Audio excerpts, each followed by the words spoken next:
Bonsoir et bienvenue. C'est parti pour cette soirée exceptionnelle sur France 3 consacrée aux élections régionales et départementales 2021 dans les Hauts-de-France. 2 scrutins marqués par une abstention historique dimanche dernier. Y aura-t-il un sursaut démocratique? Provoquera-t-il des surprises? Xavier Bertrand va-t-il confirmer sa large victoire avant de viser l'Élysée? Les électeurs du Rassemblement national se seront-ils réveillés ou pas? La gauche unie avec les écologistes réunira-t-elle un peu plus de voix? Nous vous dévoilerons notre estimation Ipsos sortie des urnes dans quelques minutes dès 20h. Du suspense aussi du côté de nos départements. Droite et gauche conforteront-elles leur majorité? Le RN va-t-il reculer? Nous sommes ensemble pour en parler jusqu'à 23h. Nos équipes sont sur le terrain, dans les QG des têtes de liste à Saint-Quentin, Bruay-la-Buissière, Lille, mais aussi dans nos 5 préfectures pour vous fournir les résultats au plus vite. Sur ce plateau, des analyses, des réactions avec nos invités. À mes côtés, Jean-Louis Manant, Dominique Patinec et le directeur de Sciences Po Lille, Pierre Mathieu. Mais tout de suite, ce premier chiffre, et il aura des conséquences sur les 2 scrutins, c'est celui de l'abstention. Je vous le disais, elle a été historique dimanche dernier. Et bien, selon notre estimation Ipsos, elle est quasiment identique pour ce dimanche, 66,8% contre 67% au premier tour. Et sans attendre, direction Saint-Quentin dans l'Aisne, le QG de Xavier Bertrand, où la pression monte en attendant les résultats. Mickaël Guillot, Xavier Bertrand espère une victoire la plus large possible et il vient d'arriver sur place il y a quelques minutes, Mickaël. Oui, alors il n'est pas encore dans la salle où je me trouve, mais il doit être en bas pour le moment. Il a passé la journée en famille et il est attendu sur les coups de 20h pour prononcer un discours juste après les premiers résultats, donc dans quelques minutes. Quoi qu'il arrive ce soir, Xavier Bertrand devait s'adresser en premier aux abstentionnistes. Il est attendu donc tout à l'heure au palais de Fervaques où je me trouve pour un discours de 3 minutes environ. Vous l'avez dit, il espère une victoire écrasante, confortable face à ses 2 concurrents et surtout le premier, Sébastien Chenu, le candidat du Rassemblement national, le parti dont il a fait son unique ennemi politique, dont il veut briser les mâchoires des mots prononcés dimanche dernier. Alors quels seront ces nouveaux mots ce soir? On nous promet un discours fort, tourné vers la région, mais aussi, et c'est assumé maintenant, vers la présidentielle. Merci Mickaël, à tout à l'heure. Tension aussi au QG de Sébastien Chenu, effectivement à Bruay-la-Buissière, fief du Rassemblement national dans le Pas-de-Calais. Ophélie Mazure, le RN espère remonter la pente. Quelle est l'ambiance sur place ? Eh bien écoutez, les militants sont un peu plus présents que tout à l'heure maintenant dans la salle, des militants et surtout beaucoup de personnes inscrites sur les listes. Sébastien Chenu est arrivé vers 19h15 en saluant évidemment ses militants. Merci d'être là malgré tout, est-on tenté de penser, malgré effectivement les mauvais résultats de la semaine dernière. Alors l'ambiance évidemment est un petit peu au stress, on l'a ressenti, je l'ai ressenti en discutant avec ces personnes. Du stress et aussi beaucoup de défaitisme. On parle ici de la responsabilité du gouvernement, de la mauvaise distribution des professions de foi, de cette abstention et de cette incompréhension sur l'abstention des jeunes. On sait que les jeunes et le milieu populaire sont d'importants électeurs, sont la base de l'électorat du Rassemblement national. Donc énormément de frustration. Sébastien Chenu devrait s'exprimer à la tribune vers 20h20 avant de répondre aux questions des journalistes. Merci beaucoup. Effectivement, toutes ces têtes de liste devraient prendre la parole très vite. Il est 19h59 et 15 secondes. Nous vous l'avions promis. Dans quelques secondes, nous allons pouvoir vous livrer notre estimation Ipsos sortie des urnes pour ce 2e tour des régionales dans les Hauts-de-France. C'est Xavier Bertrand qui devrait arriver en tête. Et d'ailleurs, on me signale qu'à son QG, on entend déjà à l'heure actuelle des applaudissements. Alors, les électeurs du RN ou de la gauche unie se sont-ils mobilisés? Vont-ils faire évoluer le classement de ce second tour entre Sébastien Chenu et Karima Delli? Le Rassemblement national est-il parvenu à remobiliser ses troupes ou le recul du parti de Marine Le Pen va-t-il se confirmer? Et puis la gauche unie va-t-elle dépasser les 20%? Ce serait nécessaire pour renforcer, avoir une opposition solide dans l'hémicycle régional. Encore quelques secondes de patience. Ça y est, il est 20h. Nous allons découvrir notre estimation Ipsos, la liste de Xavier Bertrand, se battre pour vous, est à 53% contre 41,4%. C'était dimanche dernier. Le candidat du Rassemblement national, Sébastien Chenu, obtient avec sa liste une région qui vous protège, 25,6%. La gauche unie, emmenée par Karima Delli pour le climat, pour l'emploi, est à 21,4%. Il s'agit, je vous le rappelle, d'une estimation. Les différents candidats ne vont pas tarder à prononcer leurs allocutions. Nous irons les écouter en direct et on va peut-être aller voir tout de suite ce qui se passe au QG de Xavier Bertrand avec vous, Mickaël Guillot. Oui, il y en a beaucoup d'applaudissements autour de moi depuis déjà au moins 2 minutes. Des militants, des élus, des dizaines de personnes sont rassemblées ici dans la salle des fêtes du palais de Fervacques alors que Xavier Bertrand doit s'exprimer. Franchement, d'une seconde à l'autre, il est, je crois, juste derrière la porte. Tout le monde l'attend et on commence à fatiguer un peu des mains. Donc ça y est, les applaudissements diminuent. Mais vraiment, il devrait s'exprimer entre 20h02 et 20h04. C'est ce qui était prévu. La seule possibilité qu'il parle plus tard, c'était si le Rassemblement national remportait la région PACA. Et apparemment, en PACA, la droite reste au pouvoir. Donc si tout va... Là, il n'y a vraiment plus aucune raison pour que Xavier Bertrand ne s'exprime pas dès maintenant. Le but, c'est de faire un discours court, intense, fort, nous dit-on, pour qu'il soit diffusé en direct et en intégralité dans les médias nationaux également, puisque l'enjeu, on le sait, il est bien sûr régional d'abord pour nous. Est-ce que le président de région sortant allait rester au pouvoir? Et on le sait, oui. Alors, pour quelles mesures? Il promet des mesures dès la semaine prochaine. Il promet de rester un président de région total, pas un président de région à moitié. Voilà ce qu'on nous a dit il y a quelques minutes, mais il va le dire lui-même normalement dans un instant. Et puis ensuite, l'enjeu, il est bien sûr national, puisqu'on le sait. Ça fait des mois maintenant que Xavier Bertrand dit qu'il est convaincu qu'il sera le candidat de la droite républicaine et populaire. Il l'a répété encore pendant cette campagne d'entre-deux tours, le président sortant Xavier Bertrand, qui arrive sur scène, il monte actuellement. Je crois que vous allez pouvoir le voir et l'entendre bien sûr en direct. Président sortant de la région Hauts-de-France, Xavier Bertrand, qui a réussi son pari. Il est réélu à la tête de la région et il peut donc continuer son chemin vers la présidentielle.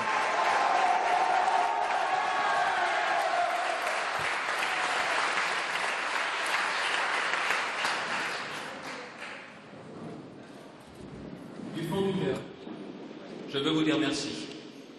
Merci. Merci vraiment. L'histoire retiendra que par 2 fois, ici, sur la terre des Hauts-de-France, fidèle à une certaine idée de la France, le Front national a été arrêté et nous l'avons fait fortement reculer. Cette victoire, c'est d'abord la vôtre. Une victoire qui nous impose plus de devoirs qu'elle ne crée de droits. Le devoir de servir, de continuer à se battre dès demain pour tous les habitants des Hauts-de-France. Ce soir, je veux m'adresser directement à cette France que l'on refuse de voir, que l'on refuse d'entendre et qui s'est abstenue ces 2 dimanches. C'est le cri du cœur de la France qui chaque jour travaille et qui pourtant n'arrive plus à joindre les 2 bouts. C'est le cri de la France à qui l'on demande toujours plus d'efforts et qui ne reçoit en retour que mépris ou indifférence. C'est le cri de la France qui respecte les règles et qui voit que partout on piétine impunément la loi. C'est le cri de la France qui compte chaque euro pour boucler ses fins de mois et qui ne comprend pas comment on peut être à la fois le pays où l'on paye le plus d'impôts et où les services publics s'effondrent. D'ici, de cette région où l'on sait le prix de l'effort et du travail, c'est à vous, vous les silencieux, les invisibles, les oubliés, que je m'adresse aussi. Plus que jamais, je crois qu'il n'y a pas de fatalité, que la politique n'est pas morte, qu'elle peut rendre la vie meilleure. Les Hauts-de-France m'ont fait l'honneur de m'accorder à nouveau leur confiance. Durant cette campagne, je vous ai dit la vérité. J'ai été clair, sans rien vous cacher de mes intentions.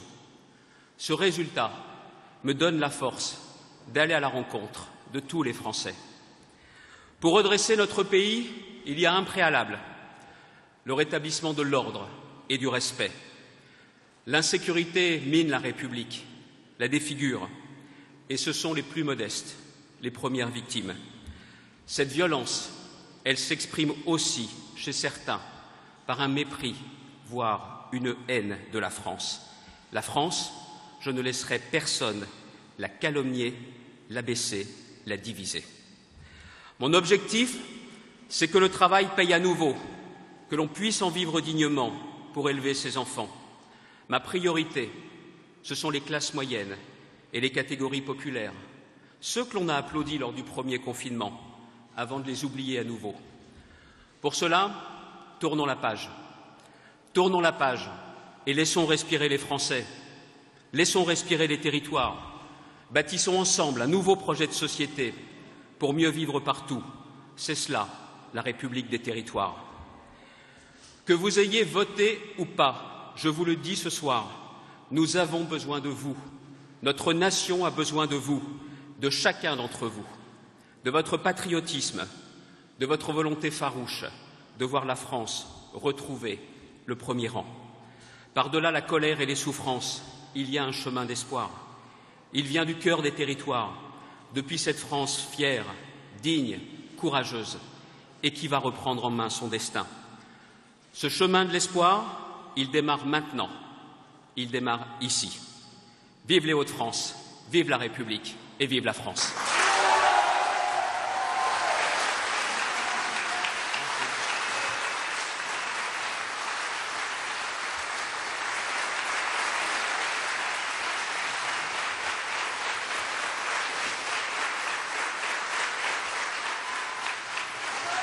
Et voilà donc pour ces premiers mots de Xavier Bertrand, réélu président de la région Hauts-de-France. Pierre Mathiot, j'ai déjà la réponse à la question, mais c'est un président de région ou plutôt un candidat à l'Élysée qui vient de s'exprimer?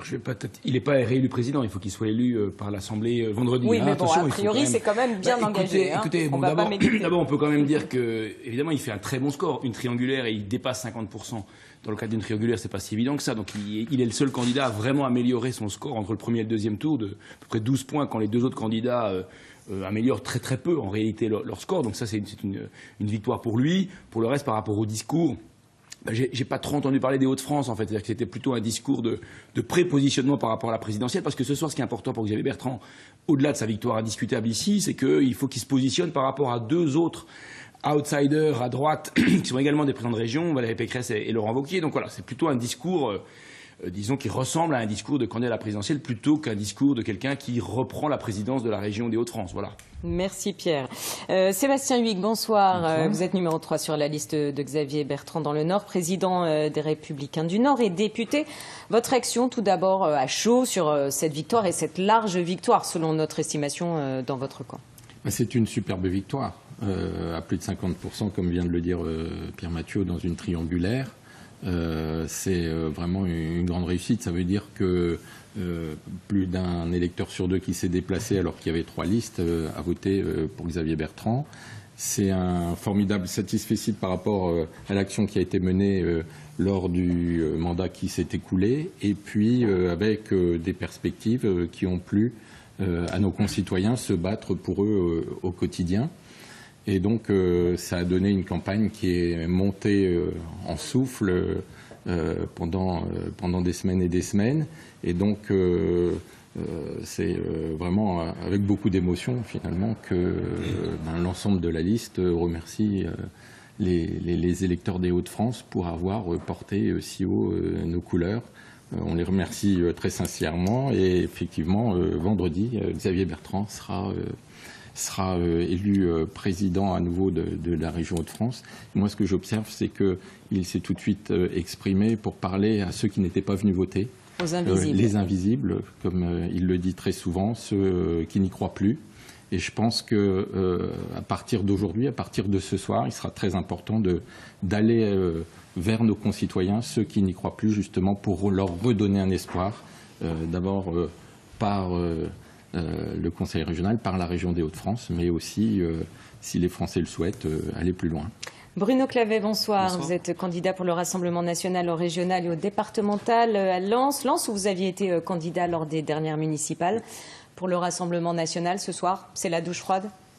Alors écoutez, moi ce que je constate, parce que je n'ai pas encore les résultats officiels pour le canton, en tout cas ce que je constate c'est que le RN est quand même en progression sur Lens. Mais là on va parler des régionales d'abord. Pour les régionales, évidemment il y a une déception, mais néanmoins je voudrais quand même rebondir sur ce qui a été dit. On parle ici de très belles victoires, de réussite. Lorsqu'on est élu avec un taux d'abstention de 66,8%, je pense qu'il faut savoir faire preuve un peu d'humilité. Je rappelle que Xavier Bertrand a été élu en 2015 grâce au retrait de la gauche et aujourd'hui est élu grâce à l'abstention. Et attention aussi, les élections régionales n'ont pas valeur prédictive pour la présidentielle. On l'a vu en 2015, LR est sorti gagnant, grand gagnant en tout cas des régionales et on a vu ce que ça a donné. Ils n'ont pas passé le second tour de la présidentielle. Donc, un peu d'humilité et on verra ensuite ce qu'on verra. Très bien, merci. On va aller tout de suite au QG de Karima Delli à Lille. Comme dimanche dernier, écologistes et Gauche Unie se sont donc rassemblés ici dans le Nord autour de la tête de liste. Hélène Tonneillet, bonsoir. Je rappelle, selon notre estimation, Karima Delli arrive donc en 3e position avec 21,4% des suffrages exprimés. C'est une estimation. Quelle est l'ambiance sur place, Hélène ? On voit pas grand monde là. Bien, c'est difficile de décrire un petit peu l'ambiance puisqu'effectivement le lieu a été choisi pour ça, pour accueillir peu de personnes. C'est une soirée en petit comité ici dans le QG de campagne et pour l'instant les militants se sont enfermés avec Karima Delli qui doit s'exprimer d'un instant à l'autre justement. Alors on peut parler quand même de demi-victoire dans la mesure où effectivement la gauche avait disparu de l'hémicycle pendant 6 ans et là a priori il y aura bien des conseillers régionaux de la gauche. Maintenant évidemment il n'y a un grand enthousiasme ici ce soir. Alors pour l'anecdote, la consigne c'est de ne pas parler ici des départementales puisque là la gauche part désunie, notamment dans 3 cantons à Lille où le PS affronte Europe Écologie Les Verts et donc ces soirées séparées entre les départementales et les régionales. Et oui, Gauche Unie au régional, mais séparé au départemental. Julien Poix, bonsoir. Bonsoir. La France Insoumise, numéro 1 sur la liste d'union de la gauche pour le Nord au régional. On va parler des régionales pour le moment. Bon, c'est quand même une bonne nouvelle pour vous, le retour de la gauche dans l'hémicycle, mais moins bonne nouvelle, votre score reste tout de même assez modeste malgré l'union. Comment vous réagissez ce soir ? C'est un bon score, y compris sur le Nord, le département du Nord, où nous progressons dans beaucoup de territoires. Et ce soir, c'est le retour de la gauche, c'est le retour des idées de progrès, c'est le retour de l'écologie dans un hémicycle qui était vide de ses idées pendant 6 ans.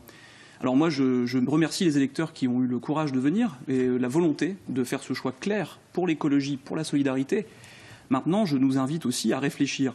Il est temps de refonder notre République. Et nous parlons souvent de 6e République et je pense que le moment est venu, et ce sera le temps du débat pendant cette présidentielle, de parler par exemple de la reconnaissance du vote blanc, de la proportionnelle intégrale, de l'extension du droit de vote à 16 ans, de donner l'État aussi sa responsabilité, de faire des campagnes d'information beaucoup plus massives pour que les gens puissent, sur leur lieu de travail, à la sortie des lycées, s'inscrire sur les listes et voter. Je pense que nous avons une responsabilité. C'est-à-dire que là, cette abstention, finalement, elle provoque une réelle remise en cause. C'est une des causes. Il faut qu'on réfléchisse. Et je pense qu'il faut qu'on change nos règles du jeu démocratique pour que cette République soit plus horizontale, moins de verticalité. Mais c'est-à-dire, on fait quoi ? Eh bien, par exemple, je vous l'ai dit, droit de vote à 16 ans, proportionnelle intégrale, la reconnaissance du vote blanc, par exemple. Si on veut redonner de nouveaux droits aux citoyens, leur faire confiance et justement leur dire qu'ils ont aussi des moyens d'intervenir entre les élections. Les votations d'initiatives citoyennes que nous proposions avec Karima Delli, avec un seuil de déclenchement très bas, le droit de pétition, qui est un droit historique dans l'histoire de la gauche. Il faut impliquer davantage les citoyens dans la vie politique informer, du quotidien. Et puis surtout, il faut aussi avoir une éthique et une responsabilité.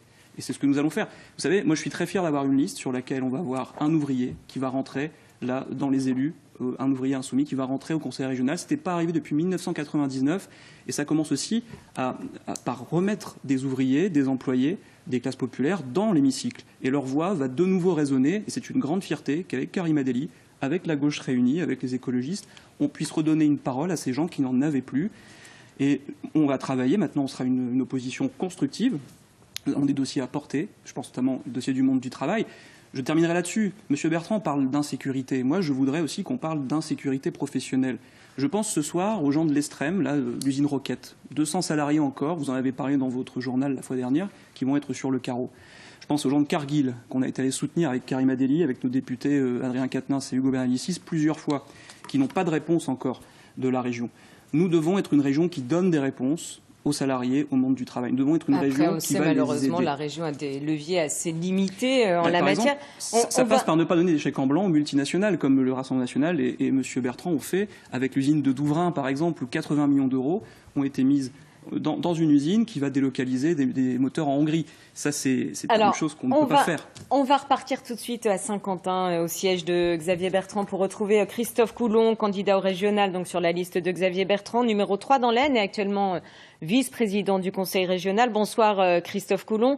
Alors, comment qualifieriez-vous votre victoire ce soir? Attendue, méritée? Ni l'un ni l'autre, c'est tout simplement le résultat d'un travail qui a été mené depuis 5 ans et demi par Xavier Bertrand et son équipe. Il faut la prendre avec beaucoup d'humilité, cette victoire, parce que l'abstention nous interroge toutes et tous, quels que soient les candidats présents au second tour. Mais c'est une certaine forme de reconnaissance, au sens strict, du travail accompli. Je pense qu'avec Xavier Bertrand, depuis le 4 juin, date de son élection, premier mandat, nous n'avons pas cessé d'être sur le terrain. Nous n'avons pas cessé d'être à l'écoute. Nous n'avons pas cessé d'innover, d'essayer d'être présents dans chaque circonstance. Nous n'avons pas cessé de nous battre, notamment sur les dossiers économiques, avec de belles victoires, mais aussi des défaites qui nous ont motivés encore plus pour pouvoir rebondir et pour pouvoir donner à cette région des Hauts-de-France toute la place qu'elle mérite. Quelle sera la première de vos priorités pour ce mandat? L'emploi, bien évidemment.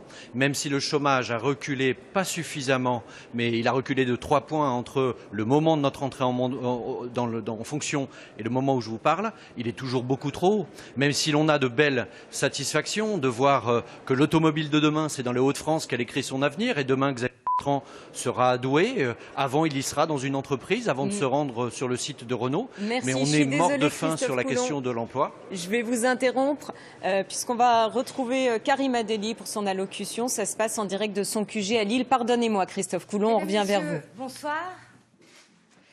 Le sursaut de participation n'a pas eu lieu, ni dans les Hauts-de-France, ni ailleurs en France. Un scrutin avec un si faible taux de participation est une alerte. Lorsque les électeurs fuient les urnes, nous devons tous nous poser des questions sur la manière dont nous pratiquons la politique et dont nous associons les citoyens aux décisions qui concernent la vie quotidienne, leur vie quotidienne à chaque instant.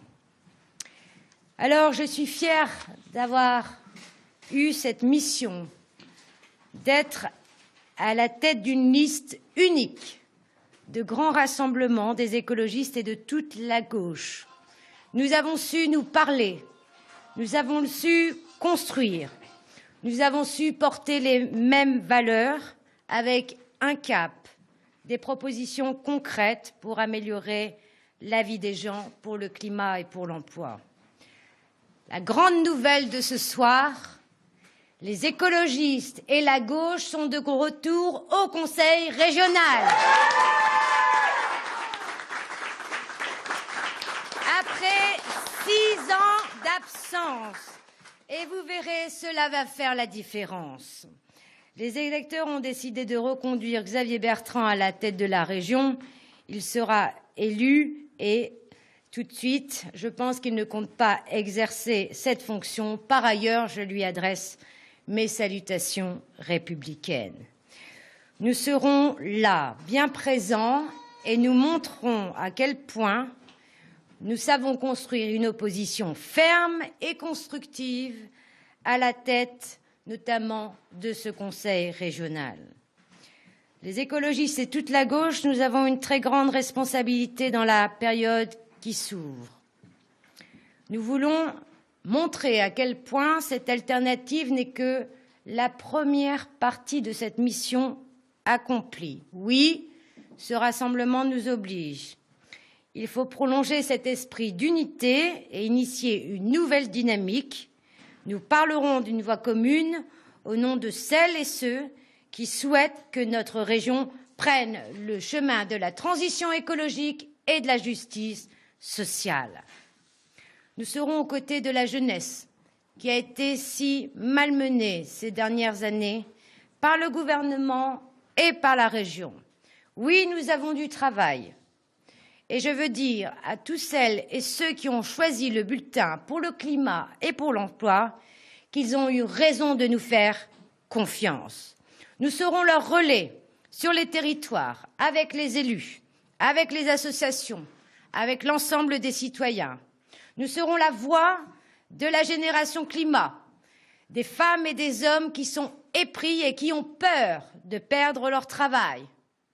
Nous serons, oui, cette liste qui fera vibrer ce Conseil régional partout, dans un esprit d'unité, avec responsabilité et conviction. Il nous avait demandé, nous, les électeurs et les électrices, de nous unir.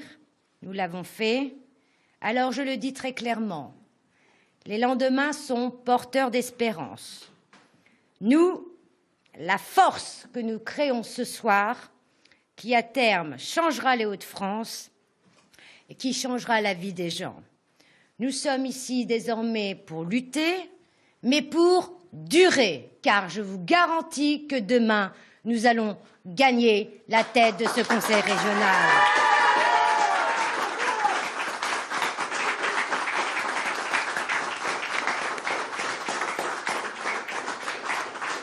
Alors, je voudrais remercier également tous mes colistiers. Merci à Catherine, Julien, Serge, les deux Benjamins, Marie-Ange. Merci à Patrick Caner, Hugo Bernalicis, Fabien Roussel. Merci Hélène. Je crois qu'elle est dans la salle. Merci Dominique. Merci à vous tous et vous toutes. Je vous fais une promesse. Nous avons su relever la tête. Ce soir, nous nous retroussons les manches et je peux vous garantir que cette nouvelle force dans les Hauts-de-France ne fait que naître.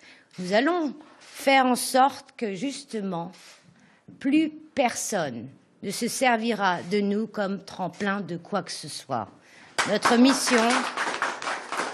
La gauche unie, les Verts prêts à se retrousser les manches. C'était donc l'allocution de Karima Delli qui, selon notre estimation, obtient 21,4% des suffrages. Cap à présent sur Bruay-la-Buissière, dans le Pas-de-Calais, ville aux mains du Rassemblement national, je le rappelle, où la tête de liste, Sébastien Chenu, se trouve ce soir. Le Rassemblement national qui n'a pas remonté la pente. Ophélie, c'est la déception sur place. Oui, plutôt étrange ambiance. Il n'y a pas de télé ici, par exemple, et c'est ce qui fait d'habitude vivre un petit peu les soirées électorales. Alors voilà, les militants regardent leur téléphone pour voir les résultats, chacun un petit peu dans leur coin. Et à côté de moi, j'ai Antoine de Douai qui a accepté de répondre à nos questions. Voilà, vous avez vu le score de Xavier Bertrand. L'important score de Xavier Bertrand. S'exprime en ce moment même. On va assister à son discours. Marine Le Pen en direct de Paris. C'est évidemment un message qui doit nous interpeller, car cette désaffection civique historique constitue un signal majeur lancé à toute la classe politique et même à toute la société. Nous vivons une crise profonde de la démocratie locale qui nécessite un travail de réflexion collectif. Méthode de mobilisation, représentativité, information des électeurs, proportionnel, référendum d'initiative citoyenne, tout doit être aujourd'hui débattu pour rendre à nos compatriotes le goût de décider de leur avenir. Je suis plus que jamais déterminé à mettre toute mon énergie et ma volonté à réhabiliter la politique, à lui rendre son utilité et son efficacité au bénéfice des Français, parce que la présidentielle apparaît plus que jamais comme l'élection qui permet de changer de politique et de changer les politiques, et que les Français nous apportent leur soutien dans cette mission. Je donne rendez-vous aux Français dès demain pour construire tous ensemble l'alternance dont la France a besoin. Et voilà ce très court discours de Marine Le Pen. Pierre Mathieu, je me tourne vers vous. Finalement, Marine Le Pen, ce qu'elle semble dire ce soir, c'est oublions vite ces élections locales et projetons-nous sur la présidentielle. Mais elle était rentrée à Paris déjà par rapport au premier tour, donc déjà, puis elle a oublié de dire vive la République, vive la France à la fin, donc il y a une forme d'embarras, j'ai l'impression, par rapport à tout ça. C'est sûr que l'abstention est le premier vainqueur ce soir comme la semaine dernière, donc c'est évidemment grave pour la démocratie en général, mais derrière cette abstention, il y a aussi un nombre de voix pour le Rassemblement national qui est extrêmement bas, même si, comme je l'ai dit déjà la semaine dernière, il ne faut pas penser que des élections locales sont des élections nationales. Et c'est Sébastien Chenu qui va prendre la parole maintenant. On écoute. Mes chers camarades, monsieur le maire de Bruay, merci de nous accueillir. En démocratie, il y a des règles du jeu. Il faut les accepter, sinon il ne faut pas se présenter. Et ce soir, nous reconnaissons notre défaite à ces élections régionales, même si nous la reconnaissons avec déception, nous la reconnaissons. C'est un rendez-vous qui a été manqué. Ce rendez-vous des élections régionales a été manqué. Et c'est d'abord une prime aux sortants énorme, puisque dans l'ensemble du pays, tous les présidents de région, sans exception, sont réélus, quelle que soit leur couleur politique. Ce soir, la grande perdante, c'est d'abord la démocratie. Avec une abstention si forte, on ne peut que regretter l'organisation lamentable de ce scrutin par le gouvernement, professions de foi qui ne sont pas arrivées, bulletins de vote insuffisamment nombreux, Français probablement aussi désabusés. Nos compatriotes ont été désabusés. Il n'y a rien de bon à tirer de cela. J'invite d'ailleurs l'ensemble de la classe politique à prendre ces résultats avec beaucoup d'humilité. J'invite M. Bertrand à rester humble et à ne pas fanfaronner. J'ai envie de lui dire, comme l'écrivait Jules Renard, il y a des moments dans la vie où tout semble réussir. Rassurez-vous, ça passe. Ces élections, comme en 2015, elles ne nous permettent pas évidemment de tirer d'évidentes leçons pour la suite, si ce n'est la nécessité de savoir, nous qui faisons de la politique, ramener les Français aux urnes. Moi, je veux remercier l'ensemble des équipes, des militants extraordinaires dans cette région des Hauts-de-France, l'ensemble des candidats aux régionales et aux départementales. Je veux remercier, bien entendu, les électeurs. Je suis très fier d'avoir mené cette campagne régionale avec vous tous et avec vous toutes. Je veux avoir une pensée pour ma circonscription de Denain, qui ce soir me fait largement confiance.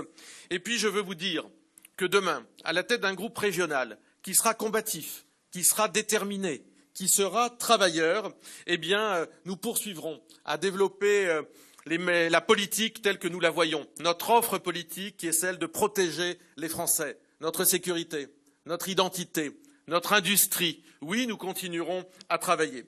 Je salue évidemment mes adversaires politiques. Je salue Karima Delli, dont la campagne a été d'excellente tenue vis-à-vis de nous.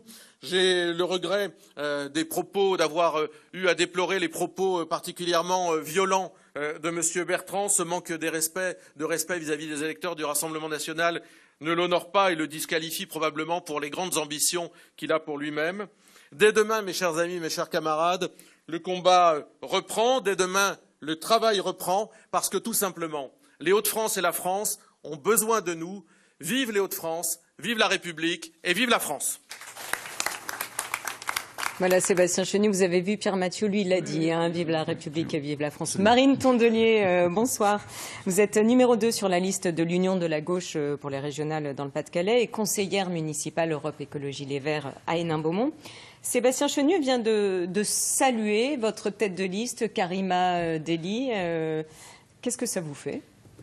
Ni chaud ni froid. Vous avez l'air étonné quand même. J'avoue que ça m'est jamais arrivé, sûrement pour de bonnes raisons. Je pense qu'il voulait surtout faire un petit coup politique pour réenfoncer le clou envers Xavier Bertrand. Je pense pas que ça ait réellement de sens. Moi, je voulais à mon tour adresser mes félicitations républicaines à la liste de Xavier Bertrand parce qu'il a réussi son pari. Et ça, quand on fait de la politique, Monsieur Clavé, il faut savoir le reconnaître. C'est un beau pari. C'était même un double pari puisqu'il lance sa campagne présidentielle dont on ne sait pas trop quelles conséquences elle aura sur la gouvernance du Conseil régional. C'était une question que j'avais posé entre les deux tours. On n'a toujours pas la réponse. On sera très vigilant à cela. Mais nous aussi, on a réussi notre pari. Et on peut toujours se dire qu'on aurait aimé faire plus. Bien sûr qu'on aurait aimé faire plus. Bien sûr qu'on aurait aimé d'ailleurs plus de participation. Mais on était 0 élus de gauche écologiste et on sera entre 25 et 30 dans le mandat qui vient. Vous avez été unis pendant cette campagne. Donc on le rappelle, les Verts, la France Insoumise, PS et PC. Allez-vous être également unis dans l'hémicycle régional ou allez-vous créer des petits groupes différents ? Écoutez, moi je suis une personne constante. pendant 1 an et demi, j'ai porté le fait que nous puissions faire cette campagne en union. Parmi les écologistes, je l'ai porté chez mes partenaires, je l'ai porté pendant la campagne. Et on a fait une belle campagne, moi, qui me rend extrêmement fière. Je dois dire que je suis très fière d'avoir une tête de liste du profil de Karima Delli. Il n'y en a pas 36 des Karima Delli en France et je suis fière d'avoir été sur sa liste. Je suis fière des profils qu'on fait rentrer au Conseil régional. Et moi, je porterai la même ligne que celle que j'ai portée pendant toute la campagne. Mais vous savez, on est un collectif dans lequel toutes les décisions se prennent de manière démocratique et donc on en discutera, à mon avis, dès demain et on prendra cette décision ensemble. Mais moi, surtout, ce que je voulais vous dire, c'est que je suis sûre qu'on vous a un petit peu manqué dans l'hémicycle quand même. Parce que moi, je suis sûre, mais moi, je porte la biodiversité dans les politiques publiques et dans les hémicycles. La gauche vous a manqué non, mais je viens d'un territoire où l'hégémonie, elle a fait beaucoup de mal. Et je dois vous dire que je suis fière aussi qu'on ait des élus de gauche écologistes du bassin minier qui reviennent à l'hémicycle, parce que n'être représentés que par du Rassemblement national, de la mairie, au conseil départemental, au conseil régional, à l'Assemblée nationale et au Parlement européen, à un moment, c'est oppressant. Il y a des gens pour qui c'est oppressant. Cette diversité. Moi, je trouve que c'est important que la gauche revienne dans l'hémicycle régional, parce que c'est bon pour le débat démocratique. Il faut que l'ensemble des électeurs, des citoyens des Hauts-de-France se sentent représentés par des élus au sein du Conseil régional. Mais par contre, là où je ne suis pas d'accord avec vous et en complète opposition avec ce qu'a dit Karima Delli, ça va nous arriver. En disant que vous êtes fiers du rassemblement de la gauche, etc., c'est que vous avez fait la réunion de la gauche modérée et de l'extrême gauche. Qu'aurions-nous entendu si la droite s'était alliée à l'extrême droite? Donc nous sommes opposés. Permettez-moi d'aller jusqu'au bout, je ne vous ai pas interrompu. Je ne suis pas quelqu'un d'extrémiste. Pour aller, nous avons combattu, nous avons réussi à faire refluer l'extrême droite. Je ne comprends pas cette erreur historique de la gauche modérée de s'être alliée. C'est-à-dire que le combat doit être le même face au RN et face à la France insoumise. Le combat doit être le même contre l'extrême droite et contre l'extrême gauche. Regardez l'histoire de ces deux extrêmes et il n'y en a pas un qui est meilleur que l'autre. Et la deuxième chose que je voulais dire, c'est que lorsque vous me répondrez après, mais laissez-moi aller jusqu'au bout. Laissez-moi aller jusqu'au bout. Je brûle d'impatience de vous répondre. Et gardez votre impatience. Merci, monsieur. En fait, jamais la gauche, le score de la gauche n'a été aussi bas qu'aujourd'hui, alors que l'ensemble de la gauche est unie. Et je pense que c'est une erreur historique, notamment du Parti socialiste, de s'être allié à l'extrême gauche. Et elle va le payer, non seulement aujourd'hui, mais dans les scrutins. La réponse de Julien Poix. Écoutez, on peut se lancer des mots comme ça d'oiseau. Moi, je salue la victoire de monsieur Bertrand ce soir. Je vous ai écouté. Tout le monde pourra juger que les idées que nous portons sont des idées de progrès, des idées de partage, des idées de solidarité, l'écologie populaire. Si ça, c'est l'extrême gauche, alors à ce moment-là, il y a besoin de ça dans le pays. Moi, je voudrais quand même rappeler une chose très calmement, très sincèrement et très simplement. Les Républicains qui nous donnent des leçons aujourd'hui étaient bien peu nombreux en 2012 quand Jean-Luc Mélenchon était présent à Hénin-Beaumont pour empêcher Marine Le Pen de se faire élire une première fois. Alors certes, ça a retardé l'échéance, mais ça a retardé l'échéance et ça a donné un signal d'alerte. Et moi, je suis très serein. Moi, j'étais candidat en 2017, monsieur, dans la circonscription de monsieur Chenu. Donc je sais ce que c'est que le combat contre l'extrême droite. Ma famille, mon engagement, mon histoire sont ancrés sur ces combats contre le fascisme ou l'extrême droite. Et pour la laïcité, pour la République universelle. Donc je serai celui qui défendra aussi ces idées dans l'hémicycle et je serai très serein là-dessus. Maintenant, moi, j'ai envie que la voix de celles et ceux qu'on n'entend pas dans l'hémicycle soit portée. La voix des ouvriers de l'Estrême, de Roquette, de Cargill, la voix de Bridgestone, la voix de PSA. Alors, vous savez, moi, je suis très content, je le redis encore une fois, que des gens que vous jugez comme extrémistes, comme des ouvriers, comme mon camarade Cédric Brun, qui est ouvrier chez PSA à Valenciennes, soient élus et puissent porter la voix du monde du travail dans l'hémicycle en étant constructifs, républicains, mais intransigeants. Et j'espère et je souhaite que nous ayons des débats courtois, républicains, sans forcément, monsieur Huiche, que nous jetions des invectives et des oukases comme ça à la tête des spectateurs. Régional, j'espère que nous aurons l'occasion d'en discuter avec régional, mais pas au départemental et les départementales. Volontiers. Ça nous intéresse aussi. On va faire un petit tour du côté du bureau principal de Lille, à la mairie, où on retrouve Laura Lévy. Et côté départemental, ça pourrait chauffer ce soir. Oui, alors évidemment ici, vous l'avez dit, l'enjeu ce sont les départementales. Les regards sont rivés sur 3 cantons en particulier, 3 bastions socialistes en danger face aux écologistes. Alors on sent que la bataille des municipales est encore très présente dans les esprits. Rappelez-vous, seulement 227 voix séparées Martine Aubry de Stéphane Bally d'Europe Écologie Les Verts. Et là, eh bien, c'est un petit peu la revanche des Verts qui sont donc arrivés en tête lors du premier tour dans les cantons de Lille 3, Lille 4 et Lille 5, des cantons avec des conseillers départementaux sortants emblématiques, comme Patrick Caner ou Martine Filleul. Alors, les cantons de Lille 1 et Lille 2, historiquement à droite, devraient rester à droite. Et bref, le PS pourrait ce soir se retrouver à la tête d'un seul canton, celui de Lille 6, ce qui serait évidemment une très grosse déception. Merci beaucoup Laura. Direction les résultats maintenant avec vous Dominique Patinec, justement les départementales, ça y est, ça commence à tomber. Oui, bonsoir Virna, bonsoir à tous. On va suivre les résultats des départementales tout au long de la soirée, ici sur le plateau de France 3 Picardie à Amiens. On va s'intéresser à l'Aisne pour commencer avec deux résultats intéressants qui confirment la tendance qu'on a vécue et écoutée avec vous tout au long de cette soirée avec les élections régionales, les départementales. Donc, on va à Laon où on retrouve Rémi Vivenot. Bonsoir Rémi. Le Rassemblement national était à la tête de 4 circonscriptions dans l'Aisne. Il en perd déjà 2 ce soir. Effectivement, Dominique, bonsoir. Eh bien, 2 premiers résultats viennent de nous parvenir pour ces départementales dans le département de l'Aisne. Et tout d'abord, celui du canton de Guise, en tirage, canton qui était tenu par le Rassemblement national depuis 2015. Et ce soir, eh bien, c'est le tandem emmené par Hugues Cochet, le maire de Guise, d'hiver gauche, et Roselyne Caille, la maire du Nouvion, qui l'emporte avec 62,8% des suffrages devant le tandem du sortant Armand Paulet, sortant Rassemblement national, qui avait fait un binôme remanié avec Francine Brusset, qui arrive avec 37,1%. Le Rassemblement national perd donc ce canton de Guise qu'il avait gagné en 2015 suite à la vague Rassemblement national dans le département. Rassemblement national qui fait moins bien qu'au premier tour de dimanche dernier où il avait atteint 40%. Et puis un autre résultat, vous le disiez, pour le canton de Vic-sur-Aisne, un canton qui était observé de près, où il y avait de nombreuses candidatures au premier tour, canton qui avait été aussi gagné par le Rassemblement national au premier tour en 2015. Eh bien, c'en est fini ce soir, puisque le tandem qui arrive en tête, c'est celui de Nicolas Ribeiro, le maire d'hiver droite de Resson-le-Long, et puis Sarah Bâtonnet, 59,9%. Il l'emporte devant le tandem de Florian Demarque, ex-conseiller municipal de Saint-Quentin, et Sandrine Kerr pour le Rassemblement national, 40%. Et donc le Rassemblement national perd aussi ce canton de Vic-sur-Aisne. Ça fait déjà 2 cantons qui lui échappent ce soir sur les 4 qu'il détient dans le département. Merci à vous Rémi. Alors, partons maintenant à Beauvais, dans la préfecture de l'Oise où se trouve Aaron Tanzit. Bonsoir Aaron. On a évoqué Sébastien Chenu pour les régionales tout à l'heure. Sa mère était aussi candidate pour les départementales et ça ne s'est pas mieux passé pour elle. Oui, Dominique, premier résultat ici dans l'Oise et première claque pour le Rassemblement national à l'image du canton de Méru où, vous l'avez dit, Marie-Christine Baudin-Chenu, la mère de Sébastien Chenu, avec son binôme Alexandre Sabatou, est largement distancée dans le canton de Méru qui est remporté, qui bascule à droite du côté de la majorité départementale avec Bruno Calero et Frédéric Leblanc qui recueille plus de 64% des suffrages exprimés. Même scénario à Grandvilliers où il y avait un duel Rassemblement national majorité départementale et ça passe pour Martine Borgo et Pascal Verbeek avec plus de 66% des suffrages.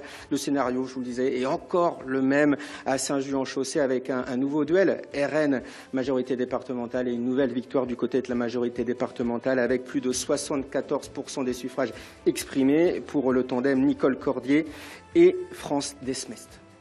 Merci à vous Aaron. Voilà pour ces premiers résultats Virna, un peu plus rapides que dimanche dernier. On en est content. On vous retrouve dans quelques minutes. Bah oui, nous aussi on est contents. À tout à l'heure Dominique. Voilà pour les départementales. Je vais vous rappeler notre estimation Ipsos pour les régionales. Regardez, Xavier Bertrand est donc en tête avec 53% des suffrages. La gauche unie, d'abord c'est Sébastien Chenu pour le Rassemblement national, 25,6% et la gauche unie avec les Verts, Karim Adeli, 21,4%. Voilà, et depuis le QG de Xavier Bertrand à Saint-Quentin dans l'Aisne, on va retrouver Laurent Rigaud. Bonsoir Laurent Rigaud, vous êtes numéro 1 sur la liste de Xavier Bertrand dans le Nord. Et tout de suite, j'ai envie de vous poser une question personnelle puisque vous êtes issu de la société civile, boucher dans la vie.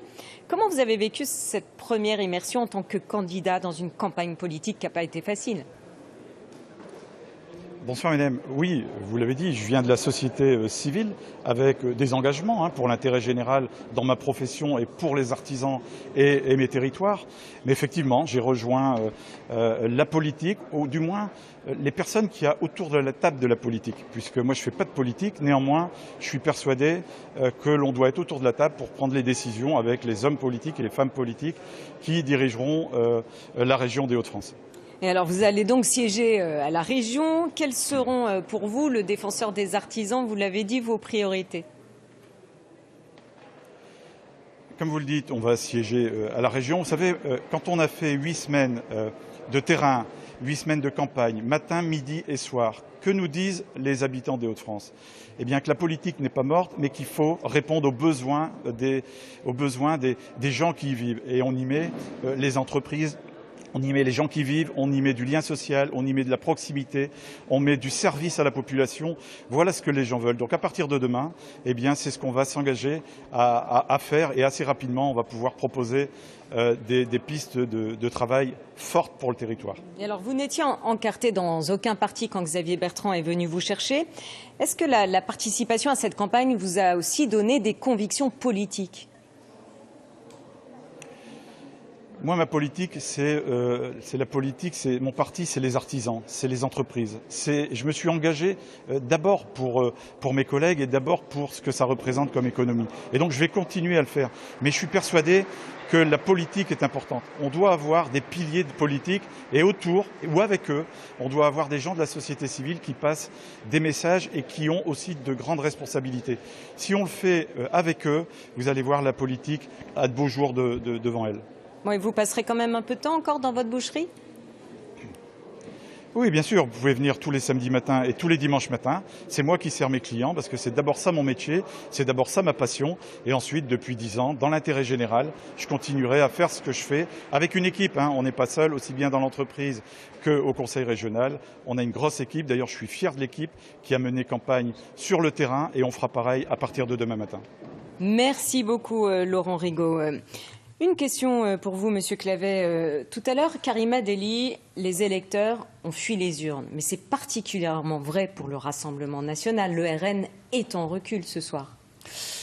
Il est en recul, mais il ne faut pas interpréter ça comme un vote contre le Rassemblement national. Mais pourquoi ils ne se sont pas mobilisés, vos électeurs ? Nous avons un électorat populaire, c'est vrai, un électorat très jeune. Et je pense que comme tous les jeunes, aujourd'hui, on assiste à une espèce d'ubérisation, même du vote. Aujourd'hui, les jeunes commandent à manger avec un téléphone, prennent rendez-vous, font des achats avec leur téléphone. Et je pense qu'aujourd'hui, cette méthode-là de vote peut leur paraître parfois ringard. Je pense que c'est ce qui se passe. Mais aussi, nous avons un problème qui est franco-français, c'est-à-dire le manque d'attachement des Français à leur région. On l'a vu avec les élections similaires, régionales en Allemagne et en Espagne, par exemple, où le taux de participation a dépassé les 60% récemment. Et pourquoi les Français, eux, ne s'intéressent pas à ces élections-là? Je pense justement parce qu'il y a un problème de pédagogie, il y a un manque de lisibilité de l'offre politique. Et je pense également que les Français sont fatigués des jeux d'appareil. On l'a vu que la droite appelle les communistes à voter pour eux ou à les soutenir. Ensuite, vous avez la gauche qui va, qui vient, les écolos qui font des propositions aussi dingues les unes que les autres. Donc évidemment, aujourd'hui, l'électorat ne se retrouve plus et ne comprend plus ce qui se passe. Et je pense qu'il faut rétablir certaines règles et les Français doivent surtout se mettre en tête que s'ils ont des droits, ils ont aussi des devoirs. Pierre Mathieu, tout à l'heure, Xavier Bertrand, dans son discours, a dit le Front National a été arrêté, nous l'avons fait reculer. Alors, est-ce que c'est effectivement Xavier Bertrand qui a récupéré ces voix des électeurs du Rassemblement national ou est-ce que ce sont ces électeurs qui ne sont pas allés voter ? Non, je pense qu'il y a une mobilisation différenciée. Donc, je crois que Xavier Bertrand a fait le plein des électeurs, disons, de son camp. Le Rassemblement national est loin d'avoir fait probablement le plein. Et puis la gauche a su mobiliser son électorat, qui s'est remobilisé au deuxième tour avec cet enjeu d'être à nouveau présent à l'Assemblée, alors qu'elle ne l'était pas depuis 6 ans. Donc, il est clair que c'est les électeurs du Rassemblement national qui ne se sont pas déplacés. Donc, la question, évidemment, pour l'année prochaine, c'est vont-ils se déplacer parce que l'enjeu ne sera pas le même. Je voudrais juste dire un mot par rapport effectivement, c'est vrai que par rapport à la participation régionale régionale par rapport à l'Allemagne ou à l'Espagne est beaucoup moins importante en France pour une raison très simple, c'est qu'en Espagne ou en Allemagne, les compétences des régions, des Länder ou des provinces sont extrêmement importantes. Il ne faut pas oublier, je vais dire quelque chose pour presque expliquer l'abstention, c'est que le budget de la région des Hauts-de-France, c'est 1% du budget de l'État. C'est moins que le budget du Nord plus la Somme. Mais c'est 3 milliards quand même. C'est 3,7 milliards à peu près. Oui, bien sûr, c'est 3,7 milliards. Mais le budget de l'État, c'est 390 milliards en temps de Covid. Bon, bien sûr. Mais voilà, donc ça veut dire que les compétences sont finalement pas si importantes que cela. Je pense que moins de latitude. Oui, beaucoup de citoyens se disent c'est encore l'État, c'est encore la présidentielle qui est la mère des élections. Et il y a ce problème effectivement de mobilisation pour des élections pour lesquelles les électeurs, de façon un peu fugace, ont l'impression que ça ne sert pas à grand chose, que ceux qui vont présider la région n'ont pas tant la main sur les choses publiques. Voilà. Merci Pierre. Alors, dans un instant, Marine Tondelier, s'il vous plaît, puisqu'il y a Sébastien Chenu qui nous attend en direct de Bruay-la-Bussière. On reviendra vers vous, c'est promis, Marine Tondelier. Sébastien Chenu, bonsoir et merci d'être avec nous. Alors, défaite au municipal il y a un an, défaite au régional. Vous le prenez comme un échec personnel ? Bonsoir madame. Non, vous savez, d'ailleurs, il faut relativiser les choses. Ces deux scrutins, d'ailleurs, se ressemblent, les municipales et les régionales. Ils ont donné des primes très fortes aux sortants, puisque, je vous le rappelle, tous les présidents de région sortants, quelles que soient leurs étiquettes, ont été ce soir réélus, comme à l'époque. Une grande majorité de maires sortants avaient d'ailleurs été réélus. Donc, vous voyez, la même chose qui se produit dans tout le pays. Et donc, par conséquent, nous n'avons pas à rougir de notre score. C'est un rendez-vous manqué avec les électeurs du Rassemblement national pour cette élection régionale. Mais comme le disait l'un de vos intervenants, effectivement, les électeurs du Rassemblement national, peut-être plus encore que les autres, ont compris que la région ne pouvait pas changer grand-chose à leur vie. Or, ce qui change leur vie, c'est l'élection présidentielle, parce que les grands sujets de préoccupation, c'est évidemment l'emploi, la sécurité, l'immigration, et sur ça, la région n'a que très très peu de marge de manœuvre, pour ne pas dire pas du tout, comme d'ailleurs la presse l'a rappelé tout au long de cette campagne. Donc c'est un rendez-vous qui a été manqué sur ce rendez-vous régional, mais en revanche, je pense que le vrai rendez-vous, c'est l'année prochaine, et là, je crois que les électeurs seront évidemment au rendez-vous, qu'ils seront présents. C'est à nous aussi, évidemment, parce qu'il faut prendre ce scrutin avec beaucoup d'humilité. N'oublions pas trop vite ces régionales. Et les gagnants. Sébastien Chenu, vous avez pris un coup ce soir. Les électeurs ne se sont pas réveillés. Pourquoi ? Où sont-ils, les électeurs du Rassemblement national ? Madame, permettez-moi de vous corriger et de corriger la trivialité de votre expression lorsque vous dites que vous avez pris un coup. Madame, j'ai envie de vous dire que, écoutez, quand on s'exprime ainsi, il faut quand même faire très attention. Madame, nos électeurs n'ont pas été intéressés par cette élection régionale. Donc, faites attention à la façon dont vous exprimez. Nos électeurs n'ont pas été intéressés par cette élection régionale. Rien n'a été fait, il faut bien le dire, pour organiser. Je vais terminer mon propos, si vous me le permettez. Vous êtes défait ce soir. Est-ce que ça va ? Ça vous convient, Sébastien Chenu ? Nous sommes déçus, madame. Vous voulez l'entendre. Madame. Voilà, mais vous savez, nous ne sommes pas masochistes. Je ne vais pas, pour vous faire plaisir, me battre la coulpe toute la soirée, chère madame. Donc nous sommes déçus, c'est un rendez-vous manqué. Si vous voulez l'entendre, oui, nous sommes déçus, évidemment. Mais en revanche, cette élection régionale, rappelez-vous de 2015, elle n'avait pas d'effet prédictif pour la suite, puisque en 2015, les Républicains avaient gagné, et en 2017, ils n'étaient pas au second tour de l'élection présidentielle. Donc si nous avons pris un coup, pour reprendre vos expressions, méfions-nous que ce ne soit pas les autres qui en prennent un. Au-delà de ça, car je pense que ce qui intéresse les Français, c'est les préoccupations qu'ils ont tous les jours. Eh bien, ces préoccupations, elles ne vont pas être réglées, malheureusement, par Xavier Bertrand, qui vient nous dire ce soir qu'il voulait déjà partir. Vous voyez, ça fait un drôle d'effet. À peine élu, il veut déjà partir. Eh bien, nous allons demeurer ici, avec les élus du Rassemblement national à la région. Nous allons nous battre, nous allons être ici pour faire progresser la politique que nous proposons. Merci beaucoup Sébastien Chenu, et nous allons faire attention ce soir à châtier donc notre langage sur ce plateau. Je vous rappelle donc notre estimation Ipsos de ce soir. Xavier Bertrand à 53%, Sébastien Chenu pour le Rassemblement national à 25,6% et Karima Delli à 21,4%.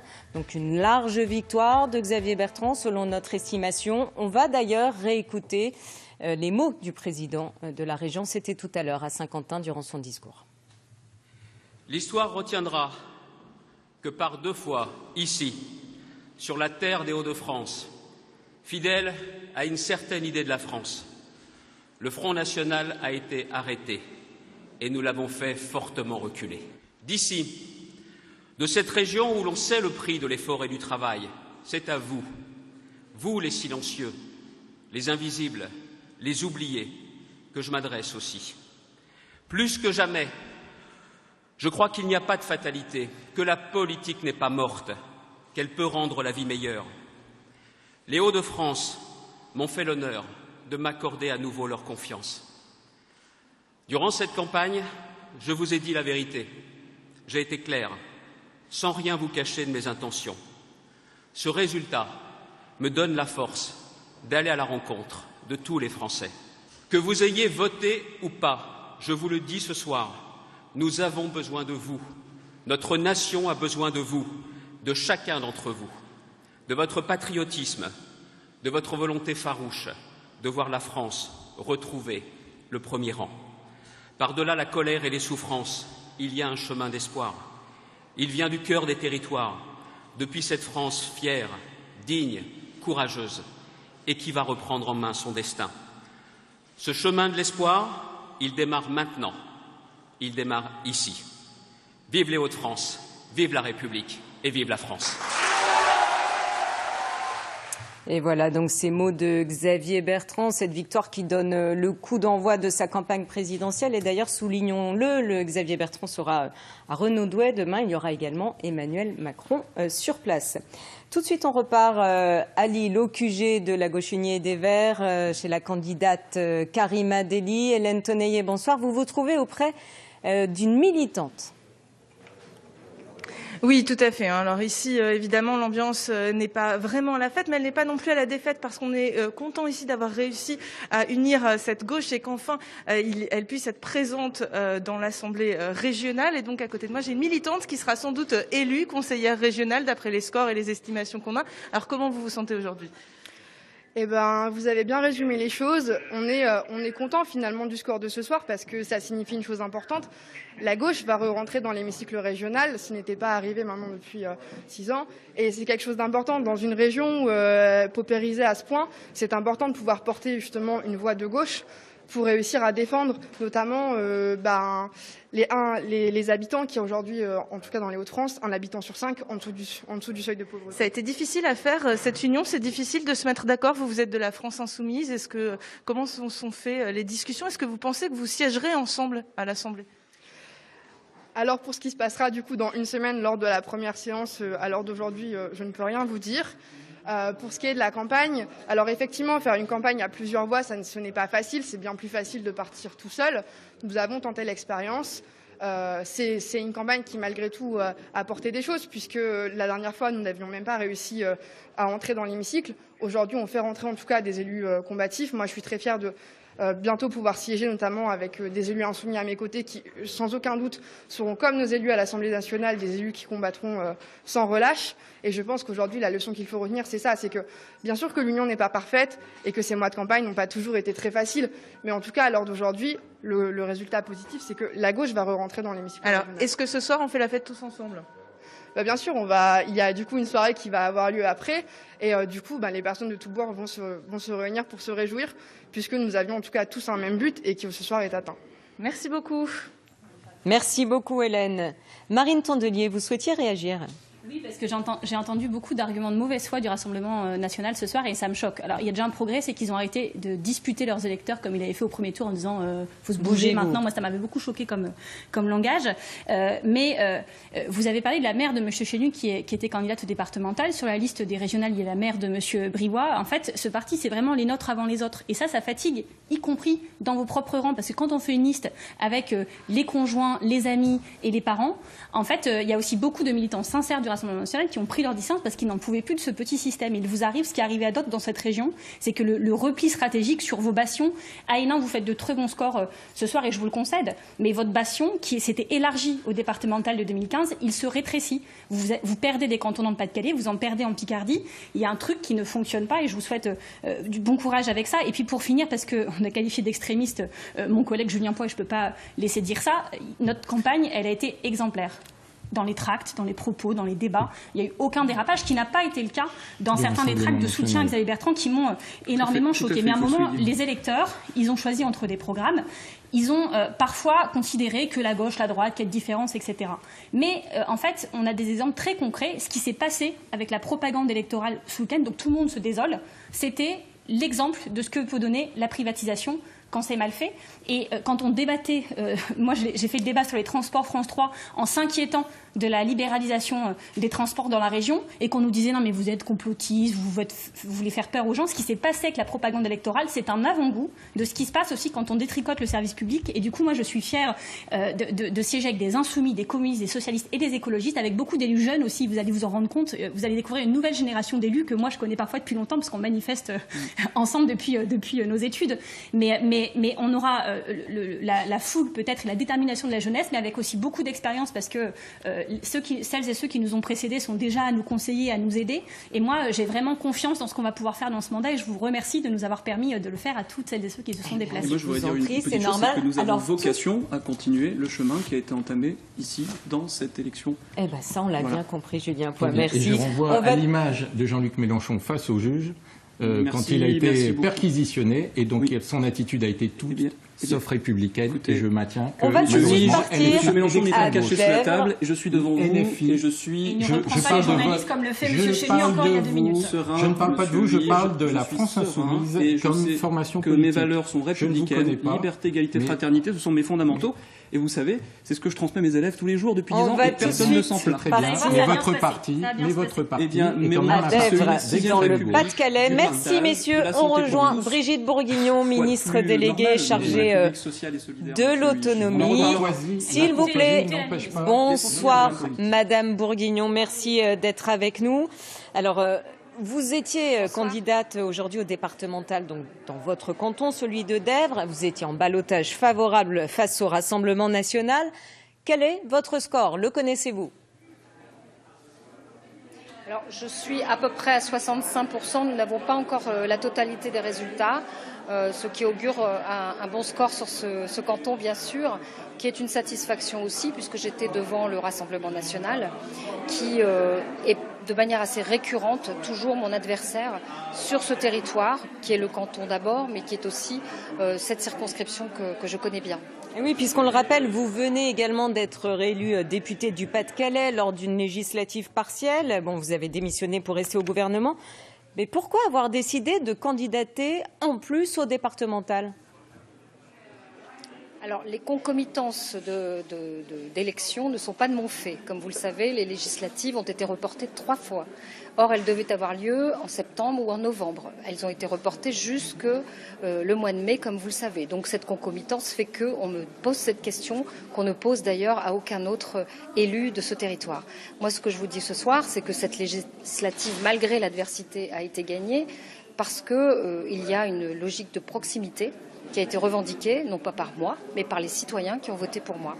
Et la deuxième chose, c'est que j'avais toujours dit que je voulais un ancrage local, avec des dossiers plus locaux, et que les départementales, évidemment, sont des politiques qui me parlent, évidemment, parce que, comme vous le savez, je suis très impliquée dans l'insertion sociale, très impliquée sur le grand âge et l'autonomie, qui sont essentiellement des politiques départementales. Alors, vous êtes l'une des rares élus de La République En Marche dans ce scrutin. Est-ce qu'on peut dire que vous sauvez l'honneur de la majorité présidentielle, Brigitte Bourguignon? J'ai aucune prétention en ce sens. Je pense que chacun essaie de faire son maximum dans des scrutins qui ne sont pas faciles à gagner. Et vous le savez, les conditions n'ont pas été simples non plus pour des candidats nouvellement entrants. Et moi, je défends toujours ce mouvement qui essaie d'essaimer. Et je vous rappelle quand même que c'est un mouvement qui est né seulement au moment de l'élection d'Emmanuel Macron, qui n'a pas le parcours des partis traditionnels qui ont mis quelquefois 30 ans à avoir des élus et ensuite, bien sûr, à tenir à la limite tous les bastions, les régions, les départements, les communes. Il faut du temps pour construire un mouvement. Il faut aussi parfois des erreurs, des échecs pour se remettre en question. Je crois que c'est ce qui va être fait dans ce mouvement. Merci beaucoup Brigitte Bourguignon d'avoir été avec nous. Donc Brigitte Bourguignon, a priori élue donc dans le canton de Dèvres, et des départementales. On a de nouveaux résultats, Dominique. Oui, effectivement, Virna, M. Chenu évoquait tout à l'heure la prime au sortant. Eh bien, pour son parti, ça ne se vérifie pas. Voyez ce résultat à Villers-Cotterêts, dans l'Aisne, où le ticket Rassemblement national est battu. Franck Briffaut et Véronique Bertin s'inclinent face à Patrice Lazzaro et Jeanne Doyer-Roussel pour 24 voix. Autre résultat défavorable au Rassemblement national, on prend la direction de la préfecture de la Somme avec Émilie Boulanger. Bonsoir. Un résultat à Corbie. Oui, c'est ça. On vient tout juste d'avoir le résultat à Corbie. Alors Corbie, c'était le seul canton RN de la Somme qui passe à droite. Ça donne 61,45% des suffrages exprimés pour Jean-Michel Bouchy et Sabine Carton, contre 38,55% des suffrages exprimés pour Christian Deblangy et Patricia Vibo du RN. Large victoire pour la gauche cette fois dans le canton d'Ailly-sur-Somme. C'est donc Catherine Benedini-Polleux et Jean-Jacques Stauter qui s'imposent sur le score de 74,95% face à Thomas Dubois et Zelmire Prévost, 25,05%. Pas de surprise cette fois, le RN avait réalisé un score largement en deçà de 2015 au premier tour. Merci à vous, Émilie. Voilà, Virna, on se retrouve dans la deuxième tranche pour d'autres résultats. Et oui, merci à tous. On se quitte 15 petites minutes. Place à la rédaction nationale pour les résultats dans les autres régions de France. On se retrouve tout à l'heure avec de nouveaux résultats, de nouveaux invités. D'ici là, n'hésitez pas à vous rendre sur notre site internet France 3 Hauts-de-France en scannant le QR code qui s'affiche sur votre écran. Restez sur France 3. À tout à l'heure, 21h15.